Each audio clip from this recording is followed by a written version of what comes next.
Gênesis, capítulo de número 11. Eu quero levá-los à leitura a partir do versículo de número 24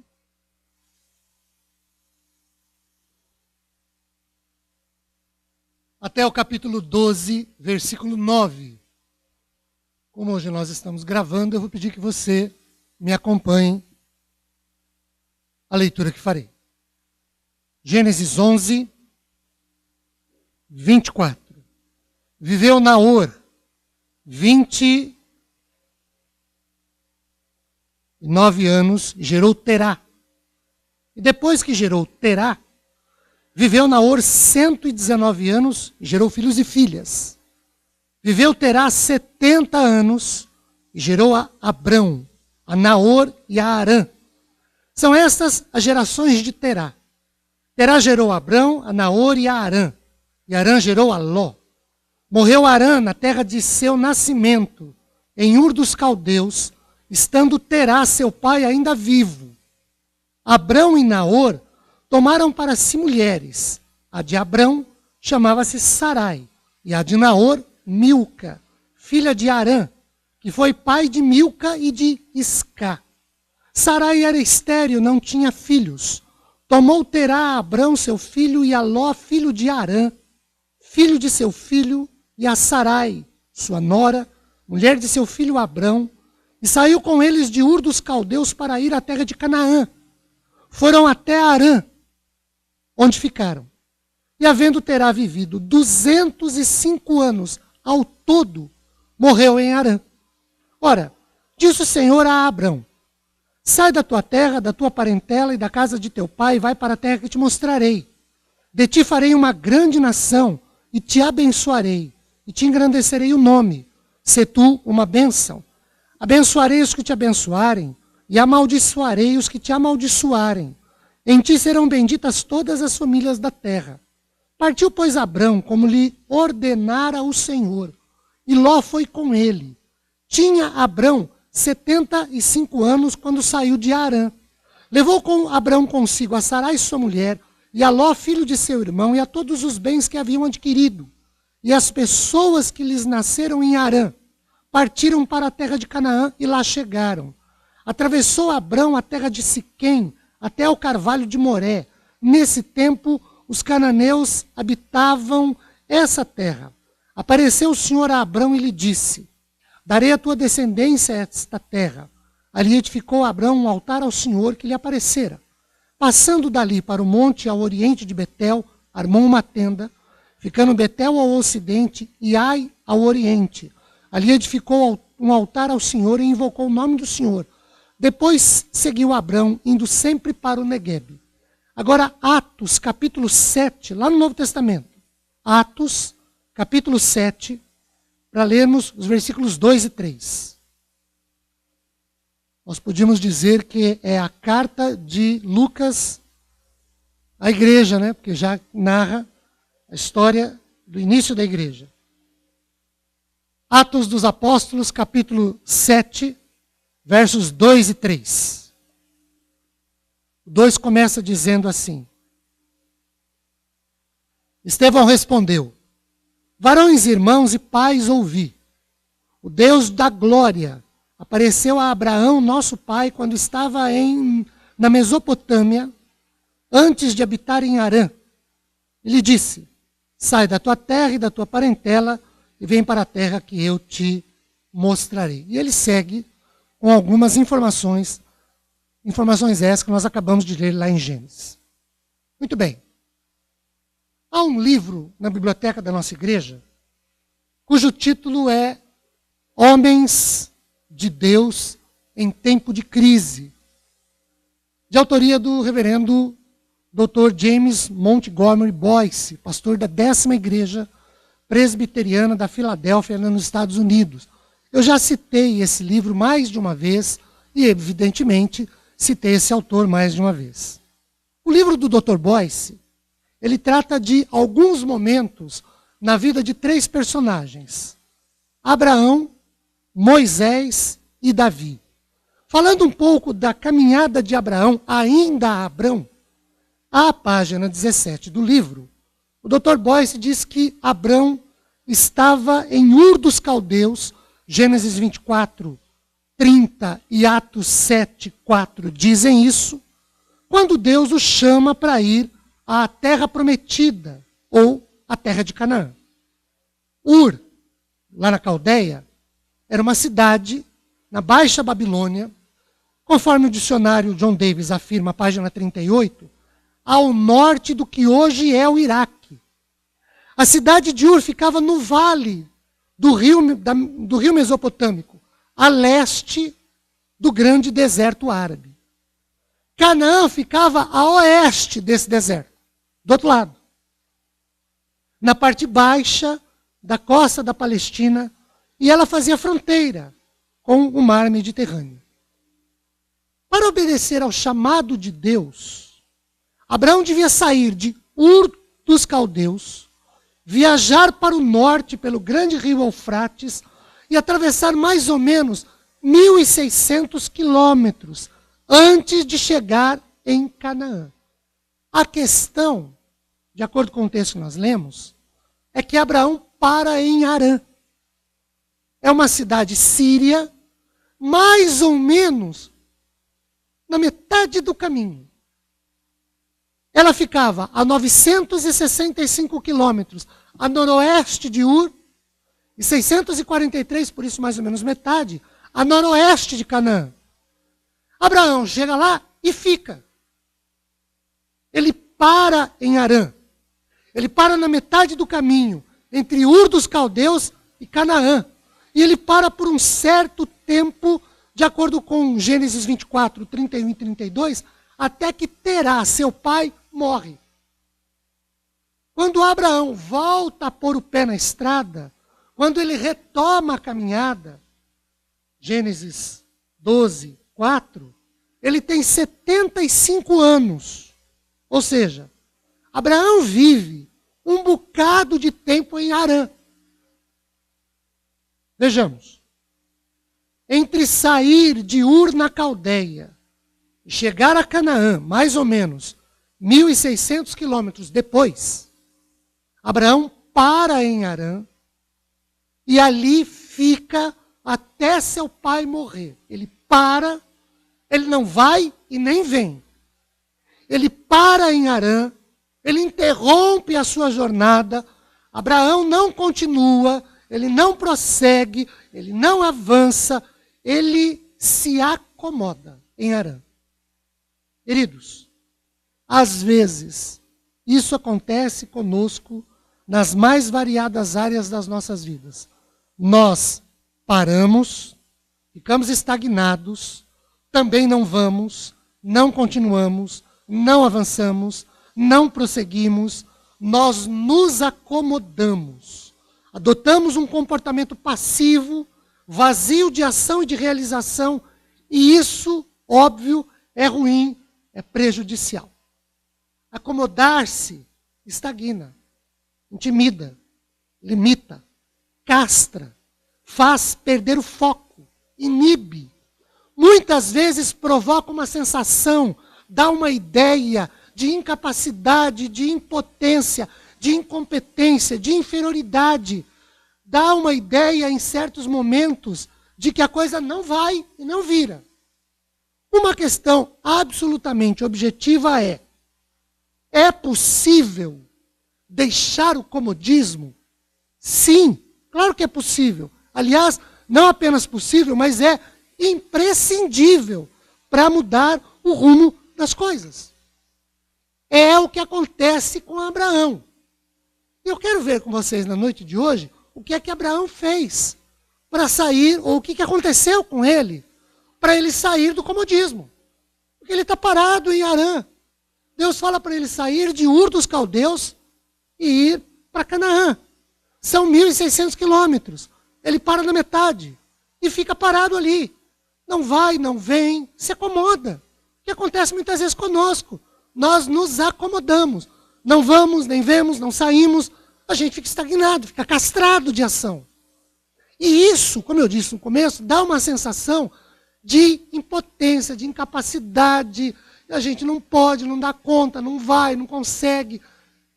Isso é muito ruim. Dá para sair? Claro que dá. O que Abraão fez? Então vamos lá. Primeiro, Abraão toma a atitude de se mexer. Olhem para o versículo de número 4 do capítulo de número 12. O texto diz, partiu, pois, Abraão, como lhe fora ordenado. O que Abraão faz? Ele sai do lugar. Ele se põe a fazer. Ele tem a ação. Ele passa a realizar. Ele não só idealiza. Ele não só pensa. Abraão ouve o chamado de Deus, Gênesis 12, verso 1, e sai. Ele se mexe. Ele muda do comportamento de acomodação para o comportamento de ação. Abraão muda da inércia, da apatia, para o ir, para o fazer, para o realizar. E aí, conforme os versículos 4, 5, 6, 7, 8, 9 registram, algumas ações bem diretas, bem objetivas de Abraão na sua mexida de vida, saindo de Harã para chegar depois de anos acomodado, para retomar a caminhada, para chegar efetivamente em Canaã, acontecem. Uma outra coisa, ou uma constatação que surge para nos fazer sair do comodismo, da estagnação, da inércia, sair da apatia, é que nós só nos mexemos, só mudamos de comportamento quando nós perdemos, e perdemos algo ou alguém muito significativo nas nossas vidas. No caso de Abraão, ele perdeu Terá, seu pai. Gênesis 11, 32. Infelizmente, há casos em que se não houver perda, não há mudança. Continua a acomodação. Infelizmente, há pessoas que, se não doer, se não perder, se não sofrer, não muda. Não se mexe. Continua acomodada. Infelizmente, querido, há situações em que se a vaquinha não for para o brejo, não há mudança. O comportamento continua o mesmo. Não há mudança de vida. Eu espero que quando eu falo que a vaquinha foi para o brejo, vocês entendam o que eu estou dizendo e saibam da história. Mas se vocês não souberem, permitam-me rapidamente contar-lhes a história do jeito que eu sei contar, né? Porque tem coisa que só eu sei contar. Do meu jeito. Um sábio chinês resolveu fazer uma caminhada. E ele chamou o seu discípulo para ir com ele. Ele queria fazer uma caminhada de 3 anos, passando em lugarejos e vendo como as pessoas se viram com a vida. Muito bem. Eles foram passando em vilarejos. Chegou num determinado vilarejo, ele viu lá como as pessoas lidam com a vida, como elas levam a vida, o que fazem, o que deixam de fazer, como é que elas lidam com as coisas. No final desse vilarejo, tinha um precipício. Mas antes de chegar lá no precipício, tinha um casebre de madeira, umas crianças barrigudas, cheia de vermes, sujas, casa de tábua. Um horror. Ele entrou, foi bem recebido.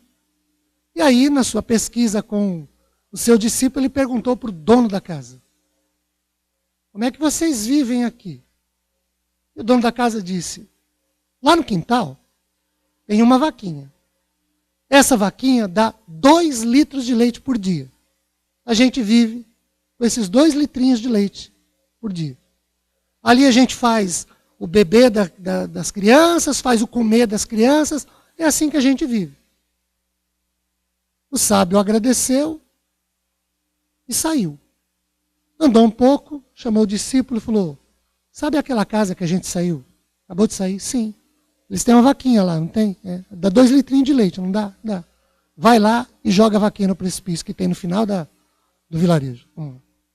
O discípulo incomodado falou: mestre, o senhor deve estar de brincadeira, né? Não estou não. Mestre, o senhor ouviu. Ele só tem aquela vaquinha. E só tem 2 litros. Ela só dá 2 litrinhos de leite. É com isso que eles dão o mamar das crianças e faz o comer delas. O senhor está mandando eu jogar A vaquinha que dá 2 litrinhos de leite, que com ela é que eles bebem e comem o leite e se viram, é assim que o senhor está fazendo? Joga a vaquinha no precipício. O discípulo disse, bom, ele é o sábio, ele é o mestre. Eu diria que quem pode manda, quem tem juízo obedece. Na medida em que a gente pode, com juízo, obedecer, fez o discípulo isso. Foi lá, jogou a vaquinha no precipício e conseguiu continuar. Depois de um tempo, eles, agora vamos voltar, né? Eles voltaram. Passaram de novo no vilarejo. O vilarejo estava lá. Mas ao fundo, onde havia aquela casinha de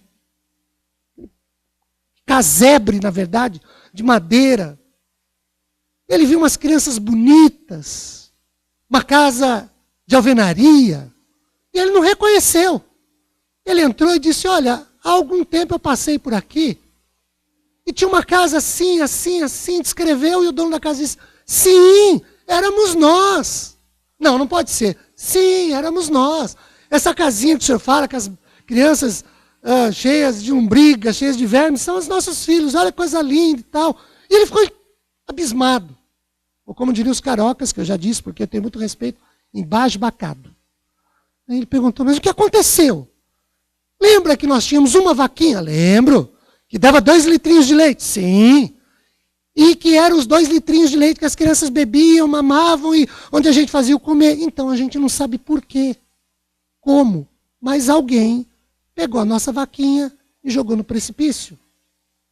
Aí o sábio falou, o que vocês fizeram? A gente teve que se virar depois disso.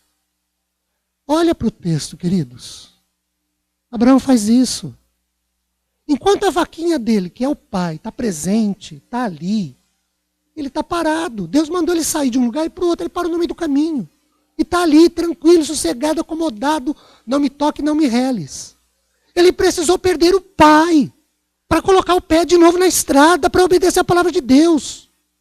Eu não estou querendo causar nenhum terrorismo aqui, pelo amor de Deus. Se você sair daqui dizendo, porque está gravado, se você sair daqui dizendo que eu preguei, que Deus precisa levar alguém da sua família para você mudar de vida, eu nego. Eu vou negar sempre. E eu tenho a fita para provar que eu estou negando. Agora, que Abraão perdeu para mudar, perdeu. E, infelizmente, isso acontece com muita gente. Abraão perdeu o pai.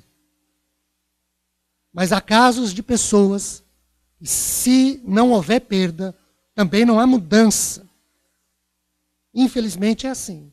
Se não doer, se não sofrer, não muda, não se mexe, continua acomodada. Se a vaquinha não for para o brejo, a coisa não sai do lugar. Mas vejam, queridos, isso não é regra. Não necessariamente precisa ser assim, absolutamente não. A gente pode se mexer antes da vaquinha ir para o brejo. Segundo movimento, para deixar o comodismo e os seus perigos, está no versículo 5. Precisamos de ajuda. Nem sempre sair do comodismo é possível sozinho. Nem sempre dá para sair sozinho. E aí é imprescindível pedir ajuda. Contar a pessoa sobre a situação e principalmente contar com pessoas para nos ajudar. Vejam, Abraão leva a esposa, ele leva o seu sobrinho Ló, leva também seus funcionários, seus familiares, gente que nasceu na sua casa, capítulo 12, versículo 5. Queridos, nós não devemos nos portar e comportar como se fôssemos ou vivêssemos sozinhos. Não devemos nos isolar de família, de amigos da igreja. Nós precisamos dos outros, com quem vivemos e convivemos, para nos ajudar, para nos acompanhar, para nossa saída do comodismo, na mudança do nosso comportamento. É fundamental que nós procuremos ajuda para mudar. É fundamental que pedirmos ajuda para que nós nos mexamos. Abraão dá o exemplo ao envolver todos da sua casa. Esposa, sobrinho, quem nasceu lá, quem trabalha com ele, nós também precisamos uns dos outros. Tem gente que por orgulho, por arrogância, por vaidade, por nariz empinado, não procura ajuda, não pede ajuda. Tem gente que por timidez, por já se sentir menos, menor, inferior, não procura, não pede ajuda, porque vê nisso uma situação ainda maior de se sentir menosprezado. Gente que perde, gente que sofre, gente que chora, gente que vive infeliz, que vive frustrado, mas não procura ajuda de ninguém, não pede. Algumas pessoas, ou até muitas delas, às vezes, precisam deixar o orgulho, a vaidade, a autossuficiência, a timidez e pedir ajuda. Me lembro de uma vez ter conversado com uma pessoa. E vai ouvir o que eu estou dizendo.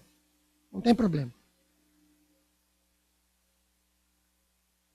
É porque eu não dei o nome, né? Então, vocês não sabem quem é e talvez nem a pessoa mesmo saiba.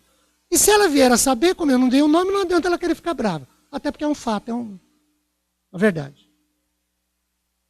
Mas uma pessoa me procurou, eu a procurei uma vez e ela disse assim: eu estou muito chateada com o senhor e com a igreja. Eu disse, mas por quê? O que foi que eu ou a igreja fiz ou fizemos, ou não fiz, não fizemos? Eu passei por uma cirurgia, ninguém foi me visitar. Peraí. Desculpa. Você avisou a quem? A ninguém. Você falou para quem, cara pálida, que você ia passar por uma cirurgia? Para ninguém.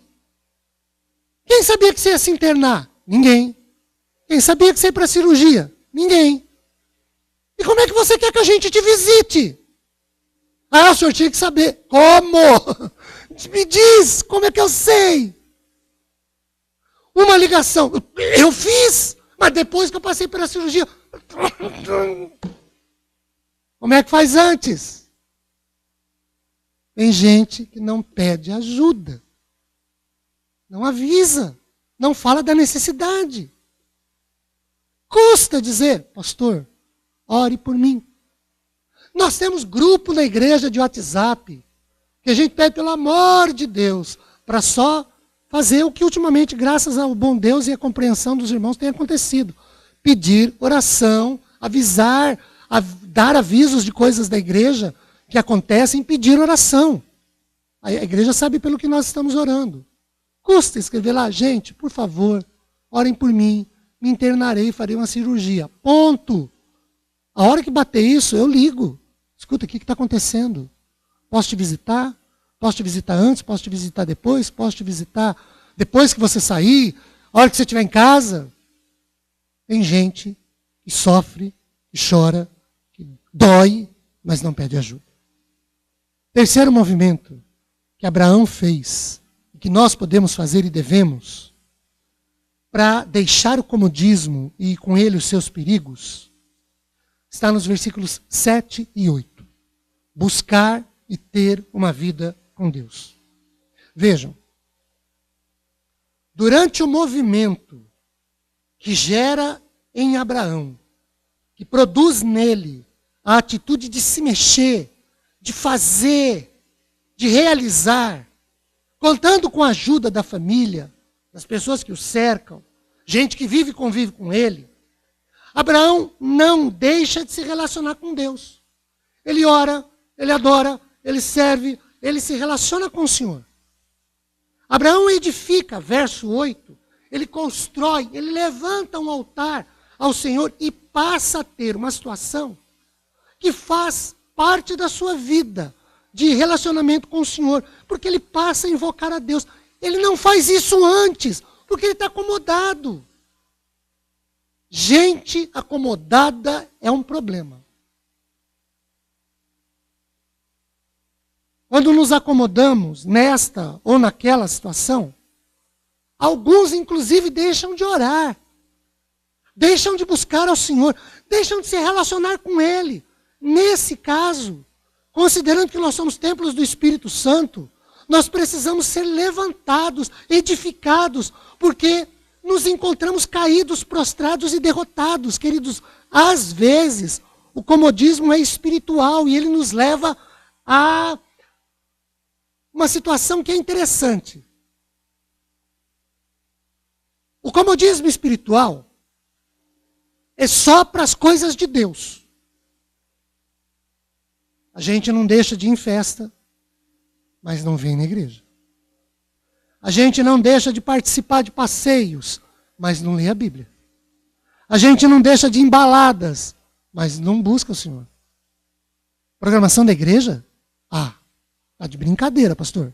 Tem coisa mais importante para eu fazer. Então, a hora que você perder, aí você chora. Não é? Não é assim que funciona? É assim que aconteceu com Abraão. Enquanto estava tudo bem, ele estava leve, livre e solto. Amarrou o burrinho dele num tronco, deixou lá, ficou em Harã. E Deus falou para ele, sai daqui e vai para lá. Ele fica no meio do caminho. Sabe aquele negócio de obedecer pela metade? É mais ou menos assim que a gente faz também. A gente acha que consegue obedecer a Deus pela metade. E Deus deixa. Olha aí. Olha para Abraão. Abraão, sai de Ur e vai lá para Canaã. Ô Senhor, 1.600 quilômetros pelo deserto. Sério mesmo? Vai lá, Abraão. Tá bom, Senhor.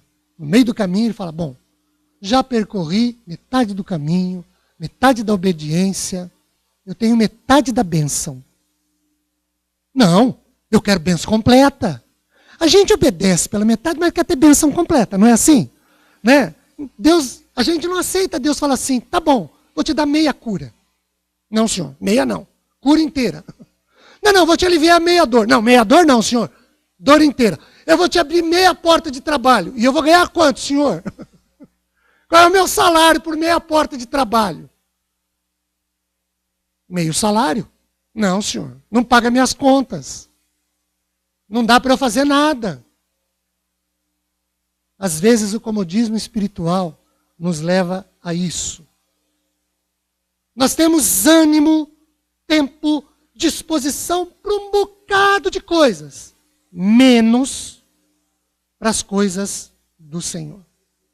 Nós não temos tempo para a igreja, não temos tempo para a obra, não temos tempo para a vida com os irmãos na fé. Justamente o local e as pessoas com quem nós podíamos contar para nos ajudar. Nós nos afastamos, nos isolamos e deixamos, nós abandonamos. O comodismo, seja ele em qualquer área que for, seja ele em qualquer circunstância ou situação, ele é prejudicial, ele é ruim, porque ele nos inibe, nos estagna, ele nos ajuda, ele não nos deixa avançar, não nos deixa prosseguir, não nos deixa melhorar, não nos deixa mudar de vida. O comodismo pode e deve ser superado. Com Abraão foi assim. Primeiro ele tomou a atitude de se mexer, de sair do lugar, mas não precisava ter perdido. Segundo, ele contou com a ajuda de quem estava do lado dele. O terceiro, ele teve vida com Deus. Depois que ele perdeu, mas ele teve vida com Deus. Vamos orar para que Deus nos ajude a sairmos da estagnação espiritual, do comodismo espiritual, sem que perdamos nada. Ainda dá tempo, em vários casos. Vamos orar?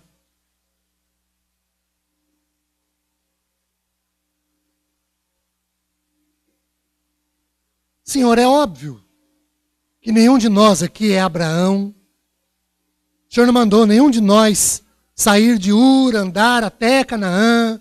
Nós não paramos em Harã. Mas em várias situações, nós nos acomodamos. Nós deixamos que planos do Senhor nas nossas vidas ficaram parados, inertes, porque nós nos acomodamos. Não vamos, não prosseguimos, não avançamos. Vamos deixando, como diria um grande filósofo da atualidade, deixa a vida me levar, a vida leva eu. E a gente faz isso. Vai deixando um dia, uma semana, um mês, um bimestre, trimestre, e por aí vai. Abraão fez isso, pai. O Senhor mandou ele sair de Ur dos Caldeus e ir para Canaã. Ele parou na metade do caminho e ficou até perder o pai. O dia que ele perdeu o pai, ele acordou para a vida e saiu. Senhor, talvez, alguns de nós tenham que perder algumas coisas. Espero sinceramente que nenhum de nós tenha que perder alguém. Mas às vezes a gente tem que perder alguma coisa para sair do lugar, para se mexer, para mudar de vida. Ajude-nos nisso. Porque a culpa é só nossa, não é de mais ninguém. Tem misericórdia, abençoa-nos. Dê-nos tua graça, oramos assim, em nome de Jesus. Amém.